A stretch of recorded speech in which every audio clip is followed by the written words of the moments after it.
ආයිබෝවන් විදින අයිබෝන් දැන් එමියමි වගේම අපි දෙන්නත් හරි ජනප්‍රියයි නේද? ඇයි එහෙම කියන්නේ? මට යාළුවෝ ගොඩ දෙනෙක් අපේ වැඩසටහන ගැන හොඳ කිව්වනේ. ඔව් මටත් නෑ දැය ගොඩ දෙනෙක් හොඳ කිව්වා. ඒක තමයි. හොඳ දෙයක් කරොත් ඉතින් ලැබෙන්නේ හොඳ ප්‍රතිචාරනේ. හිටියොත් හොඳට හැදි දෙවියොත් නමට වඳි කිව්වලුනේ.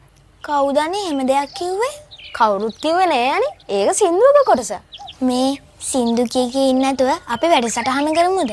හරි. එහෙනම් කියන්නකෝ මොනාලිසා චිත්‍රයන්ද කවුද කියලා? කපාට ඉතින් මතක් වෙන්නේ නෑ.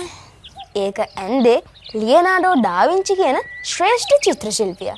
ඔය විස්තරය අහලා තිබුණාට මට එකපාරටම මතක් වුණේ නෑනේ. හරි. එහෙනම් කියමු බලන්න දැන් මේ චිත්‍රය තියෙන්නේ කොහෙද කියලා.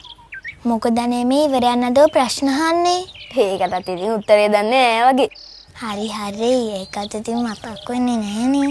ඒක තියෙන්නේ ප්‍රංශයේ තියෙන ලූවර් කෞතුකාගාරේ. ඔයා මොකද මේ උදේ පාන්දරේම චිත්‍ර ගැන කියවන්න පටන් ගත්තේ? ඇයියනේ අපි ඊළඟට පෙන්නන්නේ ආර්ට් පේජ් නේ. ඇත්තනේ මට අමතක වුණා. අපේ පුංචි වැඩ්ඩන්ගේ චිත්‍ර එහෙම අමතක කරන්න පුළුවන්ද?